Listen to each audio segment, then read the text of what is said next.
வணக்கம். ஓம் நமோ நாராயணா. உங்கள் activation astrologer KR Govindaraj பேசுகிறேன். டிசம்பர் 5ஆம் தேதி 2026 ராகு கேது பெயர்ச்சி. சிம்ம ராசிக்கு 6இல் ராகு 12இல் கேது. சார், நான் எதுக்கு இதை ஷார்ட்டாக 6 12ன்னு சொல்லிடுறேன் அப்படின்னா, நீங்கள் நிறைய யூடியூப்பில் வந்து ராசி பலன் நம்ம பார்த்துக்கிட்டு இருக்கிறோம், பெயர்ச்சி பலன் பார்த்துக்கிட்டே இருக்கிறோம்.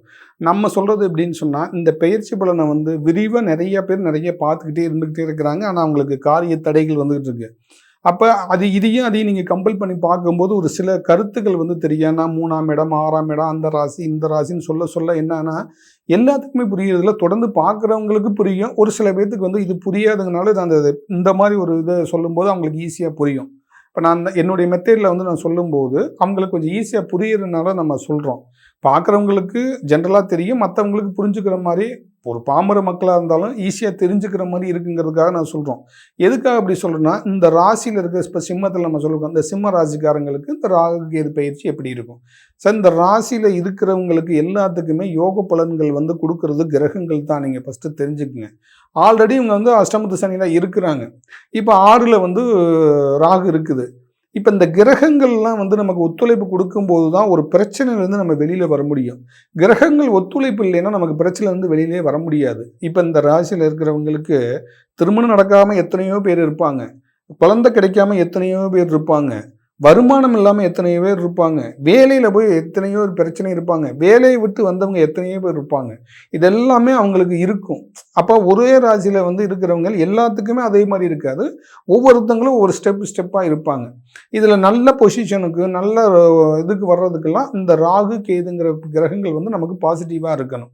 இப்போ மேஷம் ரிஷபம் கடகம் கன்னியில் இந்த மாதிரி ராகு இருக்குது அப்படின்னு சொன்னால் அவங்களுக்கு ஒரு அதிர்ஷ்டசாலி, அதிர்ஷ்டமானவங்க, பணம் வந்து வந்துக்கிட்டே இருக்கும், லக்கானவங்க. எதுக்கு அப்படி சொல்கிறோம் அப்படின்னா, இந்த ராகு மாதிரி கொடுப்பார் இல்லை, ராகு கேது மாதிரி கெடுப்பார் இல்லை. ராகு கேதுக்கு 2 அர்த்தம் இருக்குது. கொடுக்கறதும் இருக்குது, கெடுக்கிறதும் இருக்குது. ஏன்னா கெடுக்கிற கிரகம் வந்து கேது, கொடுக்கிற கிரகம் வந்து ராகு. கேதுங்கிறது கோர்ட்டு கேஸு வம்பு வழக்கு வீட்டில் பிரச்சனை இதை ஏற்படுத்திக்கிட்டே இருக்கக்கூடிய கிரகம். அதே மாதிரி செய்வனையை குறிக்கக்கூடிய கிரகம் கேது. இது இந்த மாதிரி ரூட்டில் இந்த கிரகம் போகும். ஆன்மீகத்தில் அதிகமாக ஈடுபாடு கொள்ளக்கூடிய வாய்ப்பை கொடுக்குறது இந்த கேது. ஒரு மனுஷன் நொடிஞ்சிட்டான்னா வாழ்க்கையில் அவனுக்கு எதுவுமே இல்லைங்கும் போது நமக்கு ஒரே வழி மடம், சுவாமி கோயில்கள் போகிறது, நம்ம மாலை போட்டு தீர்த்த யாத்திரை போகிறது, அந்த மைண்டு கொண்டு போயிடும் கேது கிரகம். ஒரு மனுஷன் ஜாதகத்தில் வந்து அவங்க நல்ல நிலைமையில வர்றதுக்கு இதே கேது வந்து பெரிய லெவலில் கொண்டு போய் விட்டுரும். கேது கிரகம் வந்து குருவோட சேர்ந்துருந்தால் ஆன்மீகத்திலே பெரிய லெவலில் போயிடுவாங்க. இல்லை அப்படி கிரகங்கள் சேராமல் யோகங்கள் இல்லாமல் இருந்துச்சுன்னா அவங்க வம்பு வழக்கு கோர்ட்டு கேஸ்னே அவங்க லைஃப் ஸ்டைல் மாதிரி ரொம்ப வெக்ஸாக என்னன்னா எனக்கு தனிமையை விரும்பிடுவாங்க.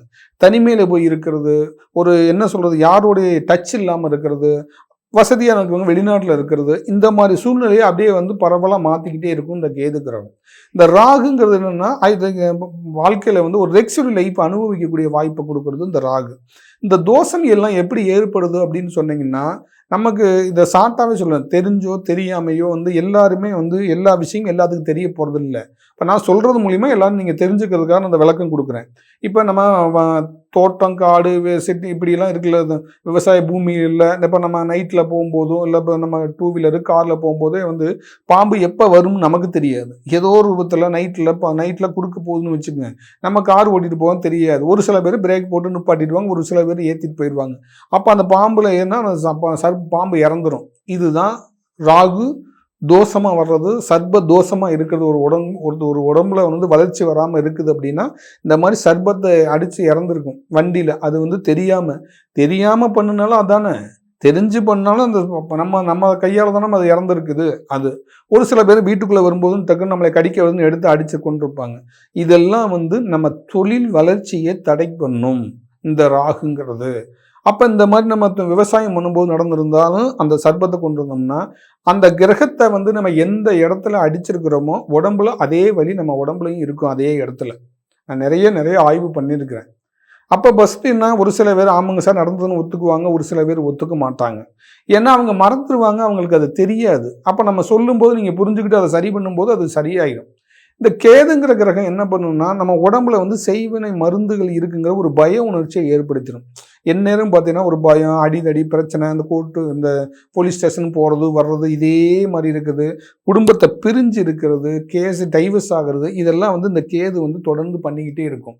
அப்போ இந்த கேது இவ்வளவு தூரம் வந்தவனே இந்த குடும்பமே இல்லைன்னு தனிமையை விரும்புறது இதுதான், இந்த கேது கிரகம் தான். அப்போ இந்த கிரகங்கள் வந்து தோஷமாக இருக்கும்போது குடும்பத்தில் இந்த மாதிரி வருமானம் இல்லாமல் இருக்கிறது, வறுமையாக இருக்கிறதுலாம் இந்த தோஷத்தினால தான். அப்போ இந்த கிரக தோஷங்கள் நம்ம உடம்பை விட்டு எப்படி வெளியில் போகிறது, இந்த தோஷ மாற்றத்தை எப்படி ஏற்படுறது. ஒரு கிரகம் வந்து உடம்புலையும் ஜாதகத்துலையும் கெட்டு போயிடுச்சு, அந்த கேதுங்கிறது ஆயிடுச்சுன்னா அவங்களுக்கு செய்வினை மருந்து இருக்குங்கிறத நான் நிறையா பேர்த்துக்கு எடுத்தே விட்டுருக்குறேன், எடுத்து காமிச்சிருக்கிறேன். நான் அவங்களே கண்ணில் பார்க்க முடியும், அந்த மருந்து இருக்கிறத எடுத்தவொடனே சரியாயிடும். இது எதுக்கு நம்ம இப்போ இந்த சேனல் மூலிமா அதை சொல்கிறோம் அப்படின்னு சொன்னால், நிறைய பேர்த்துக்கு இது உண்டானது தெரியாது. ஏன்னா அவங்க மறந்துருப்பாங்க, அது ஞாபகம் இருக்காது. அவங்க போய் என்ன பண்ணுவாங்க, ட்ரீட்மெண்ட் எடுப்பாங்க, ஊசி போடுவாங்க, அது போட்டு கை வீங்கியிருக்கும், கால் வீங்கியிருக்கும், வலி இருக்கும், தூங்க முடியாது, தூக்கம் வராது. இந்த மாதிரி நிறைய பிரச்சனைகளாலேயே அவங்க மன உளைச்சல் இருப்பாங்க. மன உளைச்சல் அதிகமாயிரும். ஏன்னா உடம்பு நல்லா ஆரோக்கியமாக இருந்தால் தான் நம்ம வாழ்க்கைக்கு வந்து எதையும் ஜெயிக்க முடியும். உடல் ஆரோக்கியம் தான் ரொம்ப முக்கியம். அப்போ உடல் ஆரோக்கியம் தான் பணம் சம்பாதிக்க முடியும், கோயில் வழிபாடு போக முடியும். நம்ம உடல் ஆரோக்கியத்தை முடக்கிறது நான் சொன்ன மாதிரி கிரகங்கள் தான். உடம்புல வந்து ஒரு நோயை ஏற்படுத்திடுச்சுன்னா, ஒரு மருந்து உள்ளே இருக்குது அப்படின்னா, அதில் வெளியில் வராமல் அவங்களால எந்த காரியம் சக்ஸஸ் பண்ண முடியாத அளவுக்கு முடைக்கணும். இதுதான் முடக்கிறதுன்னு சொல்கிறது. கேது, ராகு கேதுவால் முடக்கம் அப்படின்னா இதுதான். இப்படி முடங்கி இருக்கும்போது நம்மளால் எதுவும் செய்ய முடியாது. ஒரு சில பேர்த்துக்கு மருந்து இருக்கும், அந்த மருந்து வந்து வெளியில் போகும்போது அவங்களுக்கு சரியாகும்.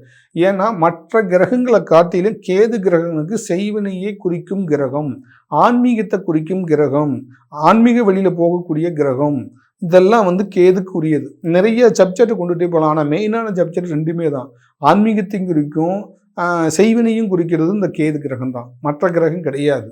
ஏன்னா இந்த ரெண்டுமே ஒரு மனுஷனை வந்து பாடாப்படுத்தி எடுத்துடும். இன்னைக்கு பார்த்தேன்னா எங்கே பார்த்தாலும் எனக்கு அவர் அதை வச்சுட்டாரு, எனக்கு இவர் இதை வச்சுட்டாரு அப்படின்னு நிறைய ஒரு மூமெண்ட் மக்கள் மனிதர்கள் அதிகமாக போய்கிட்டே இருக்குது. இந்த மாதிரி கிரகங்களுடைய தசையோ, இந்த கேது கிரக தசையோ இல்லை புத்தியோ இந்த மாதிரி இருக்கும்போது அவங்க மன உளைச்சல் ஆளாகிட்டே இருப்பாங்க. இதுலேருந்து எப்படி வெளியில் வரும் தெரியாமே இருப்பாங்க. அப்போ இது வந்து ட்ரீட்மெண்ட்லேயும் கண்டுபிடிக்க முடியாது, ஸ்கேன்லேயும் தெரியாது. அப்போ இந்த மாதிரி இருக்கிறவங்களும் இருக்காங்க. பொதுவாக வந்து அவங்க ஜாதகத்தில் வந்து அந்த கிரகங்கள், இந்த கேது, ராகு கேதுங்கிற தோஷங்கள் இருக்குது. பொதுவாக ஜென்ரலாக நார்மலாக இருக்குது அப்படின்னா இந்த நவகிரக கோயிலுக்கு போயிட்டு வந்தாவே சரியாயிடும். ராகு கிரகத்துக்கும், ராகுங்கிறது திருநாகேஸ்வரருக்கும், கீழ்பெரும்பள்ளமும், இந்த நாகர்கோயில், இந்த கிரக கோயிலுக்கு போயிட்டு வந்தாவே கோச்சாரத்தில் வரக்கூடிய ராகு கேது தோஷத்துடைய தோஷம் நிவர்த்தி ஆகிரும், சரியாயிரும். இது கடுமையாக இருக்கும்போது தான் நான் சொன்ன மாதிரி அந்த கிரகத்துடைய தாக்கம் வெளியில் வர்றதுக்கு அந்த உயிர் ஓட்டம் கொடுத்து, கிரகத்துடைய கல்கள் மூலம் உயிரோட்டம் கொடுத்து அந்த தோஷத்துலேருந்து வெளியில் வர முடியும். அப்படி வரும்போது தான் நமக்கு சக்ஸஸை கொடுக்கும். சக்ஸஸை கொடுக்கும் அந்த கிரகங்கள். அப்போ கிரகம் கொடுக்கும், அதே கிரகம் தான் கொடுக்குது, அதே கிரகம் தான் கெடுக்குது. அதனால தான் ராகு கொடுப்பார், கேது கெடுப்பார்னு சொல்கிறது. அப்போ நம்ம வாழ்க்கை மாற்றத்துக்கு இந்த மாதிரி கிரக தோஷங்கள் தான் நமக்கு வாழ்க்கையில் தடையாகவும் இருக்குது. இப்போ ஒரு சில பேர் வந்து தசைகள் வந்துருச்சு, குரு தசைகள் வந்துருச்சு, நல்லபடியாக திருமணம் முடிஞ்சிடுவாங்க. ஆனால் திருமணம் முடிஞ்ச ஒரு மாதத்துலேயோ திருமணம் மறுநாள்லேயே பிரச்சனையாகவே இருக்கும், பிரச்சனையாகவே எதிர்கொண்டுகிட்டே இருப்பாங்க. அது என்ன நினைப்பாங்கன்னா, இந்த ராகு தோஷம், கேது தோஷம், இந்த ரெண்டு உள்ள ஜாதகத்தை இணைச்சிடுவாங்க. இது ரெண்டும் இணைக்கும் போது ஒன்றுக்கு ஒன்று ஆப்போசிட்டாக இருக்கும். நம்ம நினைக்கிறோம் கரெக்டாக மோதிக்கணும். எப்போ அந்த தோஷம் விலகுதோ, இந்த ராகும் கேதும் தோஷம் எப்போ நம்ம உடம்புலையும் ஜாதகத்தில் நம்ம நிவர்த்தி பண்ணி ஆக்டிவேஷன் பண்ணுறோமோ அப்போ தான் குடும்பத்தில் வந்து ஒரு நிம்மதி பிறக்கும். இது வந்து இந்த கிரகத்தினால கொடுக்குறது. அதனால தான் கிரகங்களுக்கு வந்து தசை காலம், புத்தி காலம்னு இருக்குது. அப்போ யோகங்களை வர வைக்கிறது, யோகங்கள் நம்ம கொடுக்கறது கிரகங்கள் தான். இப்போ வெளிநாடு போகணும் அப்படின்னு சொன்னால் ராகு தான் மெயின் காரணம். வெளிநாட்டுக்கு மெயினான கிரகம் ராகு தான். வெளிநாட்டில் போய் பணம் சம்பாதிக்கிறதுக்கு ராகு தான் மெயின்.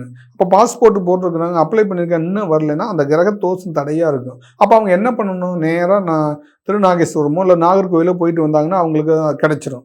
இப்போ வெளிநாட்டுக்கு போகிறத பாஸ்போர்ட்டு டக்குன்னு கிடைச்சிடும்.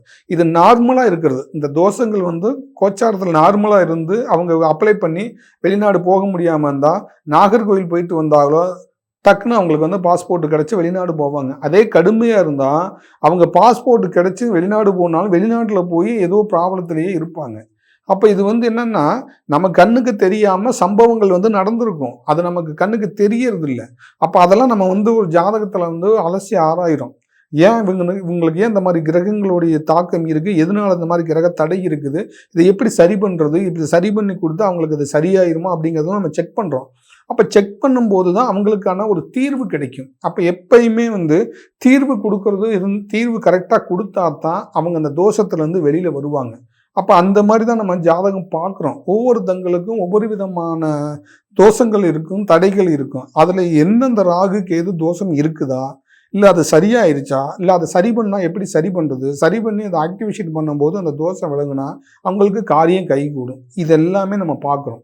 அப்போ தொடர்ந்து இந்த ராகு கேது பயிற்சியில் நீங்கள் என்ன தெரிஞ்சுக்கணுன்னா, உங்கள் ஜாதகத்தில் நான் சொன்ன மாதிரி நீங்கள் உங்களுக்கு ஞாபகம் இருந்தால் ஞாபகம் பண்ணி பார்த்தீங்கன்னா, இந்த பாம்பு அடிச்சிருக்கீங்களா, அதோடைய தாக்கம் உடம்புல இருக்குதா, அந்த மாதிரி குடும்பத்தில் இந்த மாதிரி பிரச்சனைகள் தொடர்ந்து இருக்குதா, அந்த மாதிரி செய்வினைகள் மறந்துகளை தொந்தரவுகள்லாம் இருக்குதான்னு உங்களுக்கே தெரியும். இது எதுக்காக சொல்கிறேன்னா, அந்த உணர்வு இருக்கவங்க தான் நம்மளை கூப்பிட முடியும்.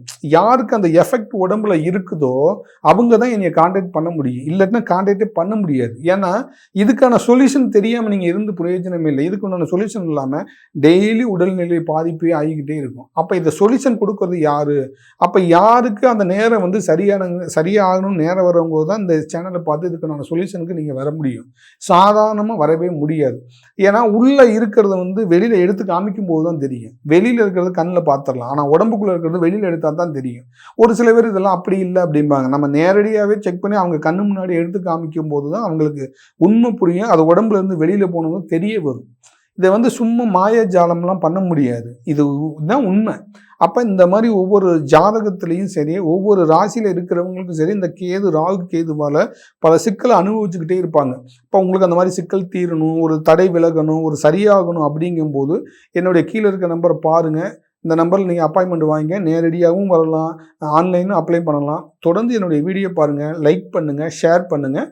அடுத்த வீடியோவில் சந்திப்போம். நன்றி நேயர்களே, வணக்கம்.